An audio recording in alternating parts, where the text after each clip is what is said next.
البقرة عندي كلها بتنور، دي بتلف معايا شمال ويمين. النور اللي موجود هنا على البقرة لما بيجي على السهم ده يبقى انا على البرنامج دوت.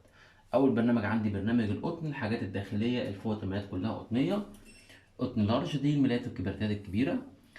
عندي ماكس ده اقمشة مختلفة بقى، قطن على بليستر على قطيفة، حاجات البيت يعني هتستخدمه كتير البرنامج ده.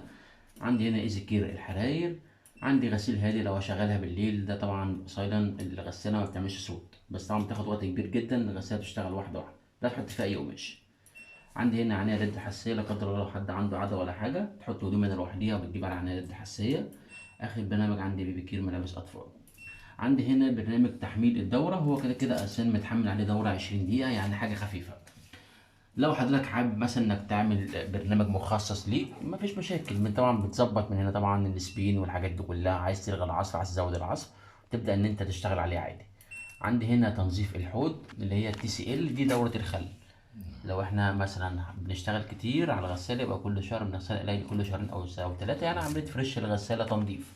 بجيب ازازة خل كاملة بكبها بجميع الادراج وبقفل، والغسالة فاضية مفيهاش هدوم، وبجيب على تنظيف الحوض اللي هو التي سي ال وابدا ان انا اشغله. الخل مع الماء السخن يبدأ ينضف الغسالة من أي رواسب. تمام.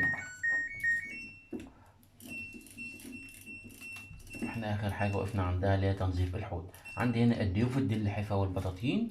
عندي كيو 30 غسيل سريع، هدوم الخروج مجرد تغيير ريحة تيشيرت من العرق حد راح مشوار ورجع. بعد كده عندي سبورت وير ملابس رياضية، وبعد كده عندي الوول اللي هو الصوف، وبعد كده عندي ديليكيت ملابس حساسة، ستاير، عبايات، حاجات فيها تطريز.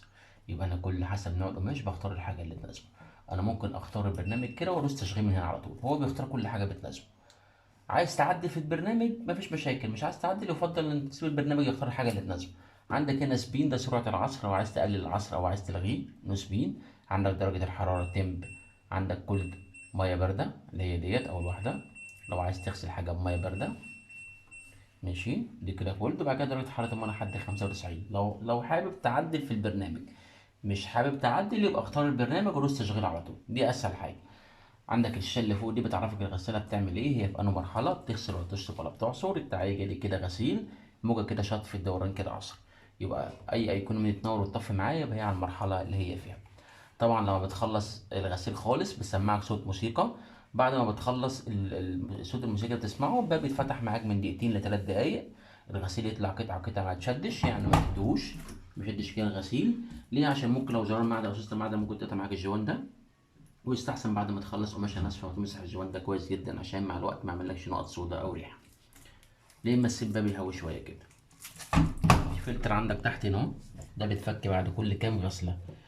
ده طبعا بيتفكش والغسالة شغالة، لو اتفك والغسالة شغالة هيغرق لك الدنيا. ده بيتفك بعد ما تطلع على الغسيل خالص والغسالة فاضية.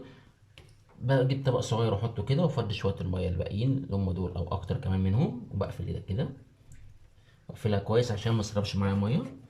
ببدأ أحط ده كده في مكانه، وابدا ان انا افتح الفلتر تحت ده كده. في عندي بقى اي دبوس اي زرار اي عمله بلاقيها تحت هنا. تمام. ده بشيك عليه كل كام غسله يعني. في اي حاجه تسأل عليها؟ السرابات بقى لما بتختفي منها بقى بتروح فين؟ ليه؟ مش في ساعات سرابات بتختفي جوه الغسالة؟ لا مفيش حاجه، مفيش هنا. الحته الاولانيه بس بتاعت الدرج ده معلش. الدرج مش دوت، مسامح. ده درج المسحوق. هنا البودر او الجل زي ما نحب اللي هنشتغل بيه. هنا بحط طبعا المعيار اللي بيجي مع المسحوق اللي هي الكوبايه دي. بحط هنا اهوت تمام المعيار بتاعي، وببدا احط هنا منعمات الدون والزهره. وهنا طبعا شطفه اضافيه لو انا عايز اعمل شطفه زياده على دوره الغسيل بحط هنا نص المعيار برضه. تمام. وبعلم على حاجه اسمها بيروش اللي هو ده. تمام. لو انا هعمل شطفه اضافيه هنا بعد هنا اوردر بيروش عشان يسحب معايا المسحوق. لو انا ما عدتش اوردر هنا على البيروش مش هيسحب معايا المسحوق، عليه زي ما هو. تمام. يبقى لازم انا اعلم هنا على البيروش. تمام. طيب الانتنسيف دوت ده للبقع، الليسنس ده تعقيم، بيروش ده شطفه اضافيه. عندي الاتنين دول طبعا مع بعض. لو دوست على الاتنين دول كده مع بعض فين هنا دول هيعملوا لوك لو انا عايز اقفل المفاتيح. تمام. تمام. في اي حاجه تسال عليها؟ ألف شكر.